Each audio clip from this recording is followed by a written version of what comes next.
సాక్షి TV ప్రసారాలను నిలిపివేయడం చట్టరీత్యా నేరం. సాక్షి టీవీ ప్రసారాల కోసం మీ స్థానిక కేబుల్ ఆపరేటర్ను వెంటనే సంప్రదించండి. డిటిహెచ్లో ఇంటర్నెట్లో కూడా సాక్షి టీవీ ప్రసారాలను వీక్షించవచ్చు. ఆ టైమింగ్స్ మీద ఇది వాస్తవమైన రిపోర్టు కూడా కాకపోవచ్చు అని రాసినటువంటి రిపోర్టుని ఈవో గారు చదివి వినిపిస్తే చంద్రబాబు నాయుడు గారు నెయ్యి వాడేశారని అని వాళ్ళ దట్ వాజ్ రిటర్న్ బ్యాక్ అని ఈవో గారు చెప్పాడు. ఆ నెయ్యి వాడేసినట్టు, ఆ కల్తీ జరిగిపోయినట్టు చెప్పేటటువంటి ప్రయత్నం చేశాడు చంద్రబాబు నాయుడు గారు కేవలం రాజకీయ కక్షతో. ఈవో అట చెప్తే చంద్రబాబు నాయుడు గారు ఎలా చెప్తారు? ఎన్డీబీ ఒకటే ల్యాబ్ ఉందా, ఇంకా సెకండ్కి ఎందుకు మీరు పంపలేదు క్రాస్కి అని చెప్పి కూడా సుప్రీంకోర్టు ప్రశ్నించినటువంటి సందర్భాన్ని ఇప్పుడు నేను గుర్తు చేస్తున్నాను. టోటల్గా సుప్రీంకోర్టు ఒకటే చెప్పింది, నెయ్యిలో కల్తీ కలిసిందా లేదా అనేది తేల్చమని చెప్పారు. అది మొత్తం సబ్జెక్టు. ఇవాళ చంద్రబాబు నాయుడు గారు చేస్తుంది ఏంటండి, ఇవాళ బురద జల్లే కార్యక్రమం మళ్ళీ ఇప్పుడు బయటికి తీసుకొచ్చారు డైవర్షన్ కోసం. సుబ్బారెడ్డి గారి మీద ఏదో ఒక విధంగా బురద జల్లాలనేటువంటి ఉద్దేశంతో చిన్నప్పన్న ఈయన సుబ్బారెడ్డి గారి దగ్గర పిఏగా పనిచేశారు. ఎన్ని సంవత్సరాల క్రితం? 8 సంవత్సరాల క్రితం ఆయన పిఏగా పనిచేశాడు. ఆయన్ని పట్టుకొచ్చారు, ఆయన్ని విచారించారు. మే 31వ తారీఖున, ఈ సంవత్సరం మే 31వ తారీఖున ఆయనకి రమ్మని నోటీస్ ఇచ్చారు.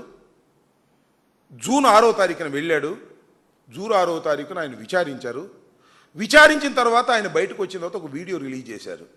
ఆ విచారణలో నన్ను బలవంతం చేసి, నన్ను హెరాస్ చేసి, సుబ్బారెడ్డి పేరు ధర్మారెడ్డి పేరు చెప్పమని సిట్ అధికారులు నన్ను ఇబ్బంది పెట్టారు, నేను చెప్పలేదు అని స్వయంగా ఆ రోజు రిలీజ్ చేశాడు. ఇవాళ కాదు, జూన్ 6వ తారీఖున స్పష్టంగా ఒక వీడియో మీడియాకు రిలీజ్ చేశాడు. మీ అందరూ చూసే ఉంటారు, మీ పత్రికల్లో కూడా వచ్చి ఉంటుంది చాలా చోట్ల. అలాంటి చిన్నప్పని 8 సంవత్సరాల క్రితం పనిచేసినటువంటి చిన్నప్పని ఆ రోజున అరెస్ట్ చేయలే. మన 4 నెలల తర్వాత ఇవాళ అరెస్ట్ చేసి కోర్టులో ప్రొడ్యూస్ చేసి ఇది సుబ్బారెడ్డి గారి మీద బురద జల్లేటటువంటి ప్రయత్నం చేస్తున్నారు.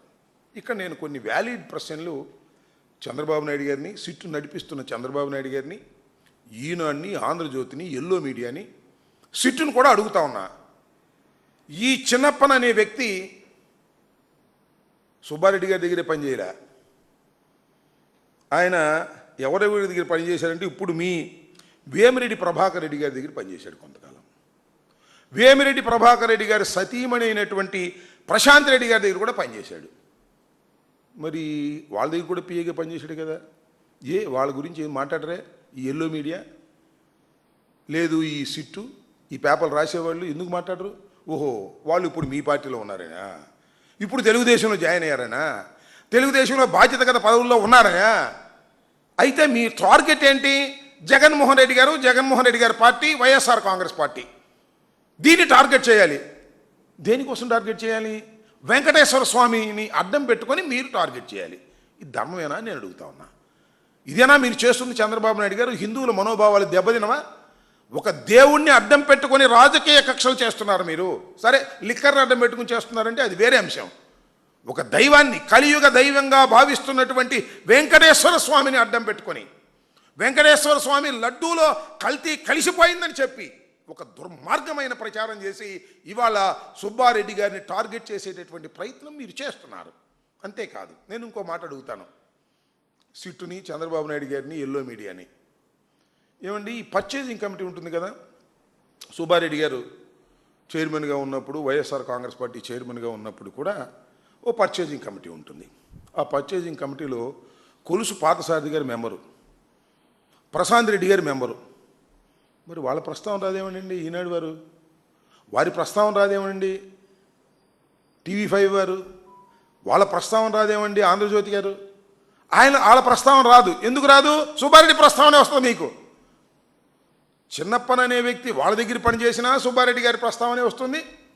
సుబ్బారెడ్డి గారు చైర్మన్గా ఉన్నప్పుడో లేనప్పుడో పర్చేజింగ్ కమిటీలో ఉన్నటువంటి వ్యక్తులు ఇప్పుడు మీ పార్టీలో ఉన్నారు కాబట్టి వారేమో వాళ్ళ విచారణ కూడా చేయాల్సిన అవసరం లేదనేటువంటి ప్రశ్న వస్తుంది. ఈ విధంగా మీరు ఒక దుర్మార్గమైనటువంటి పద్ధతుల్లో మీరు వ్యవహరిస్తూ ఉన్నారనేది చాలా స్పష్టంగా ప్రజలకు వివరంగా అర్థమైపోయేటటువంటి పరిస్థితి కనిపిస్తూ ఉన్నది. మీరు అప్పుడు ఏమన్నారంటే 320 రూపాయలకి కిలో ఆవు నెయ్యిని కొంటున్నారు. అసలు 326 రూపాయలు 320 రూపాయలకి వస్తుంది అసలు ఆవు నెయ్యి, కల్తీ నెయ్యి కాకపోతే అని చంద్రబాబు నాయుడు గారు అన్నాడు. అదేమంటే 3000 అవుతుంది స్వచ్ఛమైన నెయ్యి అని ప్రచారం చేశారు. ఈనాడు వారైతే కనీసం 1000 నుంచి 1600 రూపాయలు చేస్తుంది స్వచ్ఛమైన నెయ్యి కొనాలి అంటే 320 రూపాయలకి మీరు కొనాలంటే ఇది కల్తీ నెయ్యి పో అని చెప్పేశారు. రేటు ప్రకారం కల్తీ నెయ్యి చేసి పారేశారండి.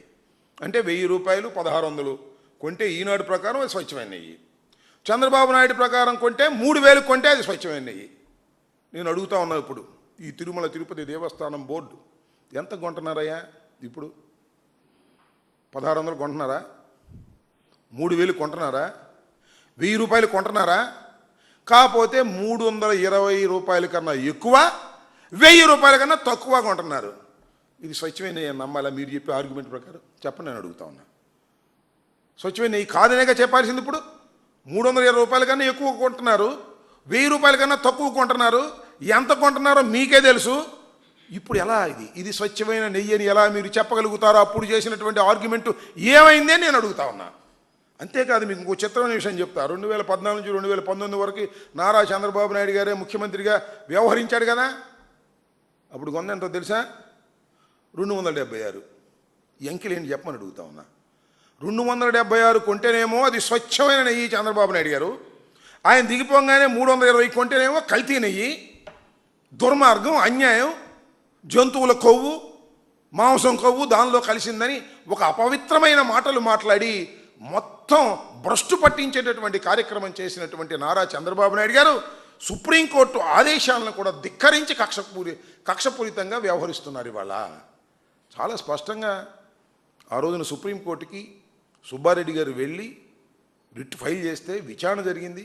విచారణ జరిగినప్పుడు చాలా స్పష్టంగా కొన్ని ప్రశ్నలు వేస్తే ఆ కొన్ని ప్రశ్నలకి ఈ రోజు వరకు చంద్రబాబు నాయుడు గారు సమాధానం చెప్పనటువంటి దౌర్భాగ్యమైన పరిస్థితిలో ఉన్నారు.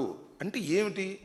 దేవుణ్ణి అడ్డం పెట్టుకొని, వెంకటేశ్వర స్వామిని అడ్డం పెట్టుకొని ఏదో ఒక విధంగా రాజకీయ కక్ష సాధించాలి వైఎస్ఆర్ కాంగ్రెస్ పార్టీ మీద అనేటువంటి ఒక దుర్మార్గమైన ఒక పాపకార్యాన్ని వాళ్ళ నారా చంద్రబాబు నాయుడు గారు చేస్తున్నారు.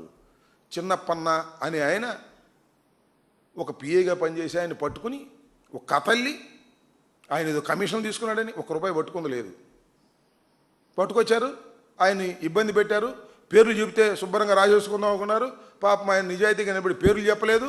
ఇప్పుడు తీసుకొచ్చి ఏదో తతంగం చేయాలనేటువంటి ప్రయత్నం చేస్తున్నారు, బురద జల్లే కార్యక్రమాలు చేస్తున్నారు. మీ బురద జల్లే కార్యక్రమాలకు భయపడటానికి వైఎస్ఆర్ కాంగ్రెస్ పార్టీ కానీ మేము కానీ సిద్ధంగా లేము. దేవుణ్ణి అడ్డం పెట్టుకొని మీరు చేసేటటువంటి నీచ రాజకీయాలు, కక్ష రాజకీయాలని ప్రతి క్షణం మేము ఎదుర్కోవడానికి సిద్ధంగా ఉన్నామనే విషయాన్ని ఇక్కడ చాలా స్పష్టంగా చెప్పదలుచుకున్నామని కూడా ఈ సందర్భంగా నేను మనవి చేస్తున్నాను. అంతేకాదు, ఇది ఒకటే కాదు, మళ్ళా పాపం మా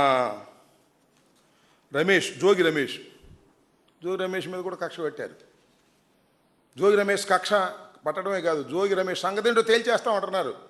ఆఫ్ ది రికార్డ్ ఎక్కడ దొరుకుతాడని చూస్తున్నారు. చాలా చోట్ల దొరుకుతానికి ప్రయత్నం చేశారు, ఎక్కడ దొరకలా. ఇప్పుడు కల్తీ మద్యం, అప్పుడేమో లిక్కర్ స్కామ్ అన్నారు మా మీద, ఇవాళ కల్తీ మద్యం.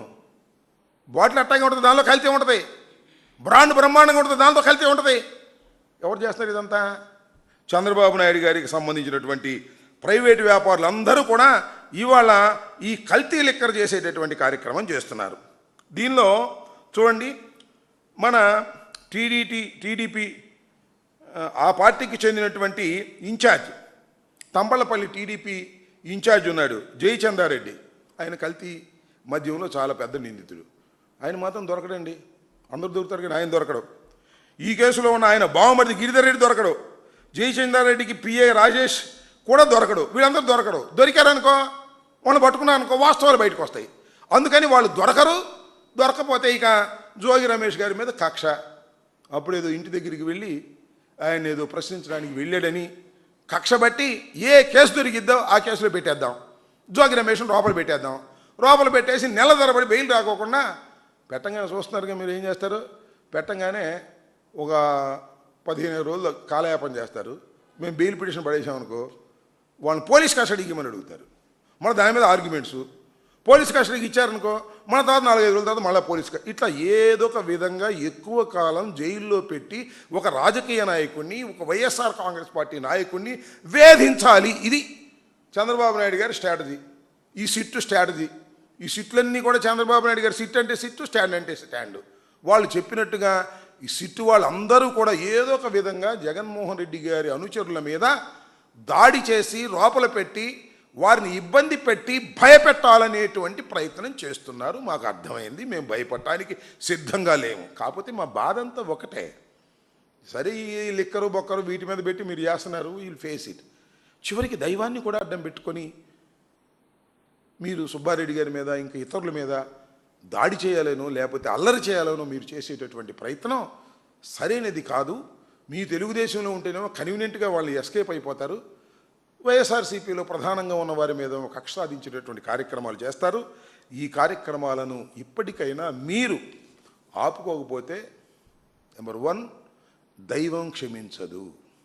నెంబర్ 2 దీన్నంతా పరిశీలిస్తున్నటువంటి ప్రజలు క్షమించరు. కాకపోతే ఇంకా 3 సంవత్సరాలు 3.5 సంవత్సరాలు మీకు టైం ఉందని మీరు ఆనందపడుతున్నారేమో. కాలం గిర్రున తిరిగి వస్తుంది. సమాధానం భగవంతుడు చెప్తాడు, ప్రజలు చెప్తారు. కాస్త జాగ్రత్త చంద్రబాబు నాయుడు గారని మాత్రం ఈ సందర్భంగా చెప్పదలుచుకున్నాను. సాక్షి టీవీ ప్రసారాలను నిలిపివేయడం చట్టరీత్యా నేరం. సాక్షి టీవీ ప్రసారాల కోసం మీ స్థానిక కేబుల్ ఆపరేటర్ని వెంటనే సంప్రదించండి. DTHలో ఇంటర్నెట్లో కూడా సాక్షి టీవీ ప్రసారాలను వీక్షించవచ్చు.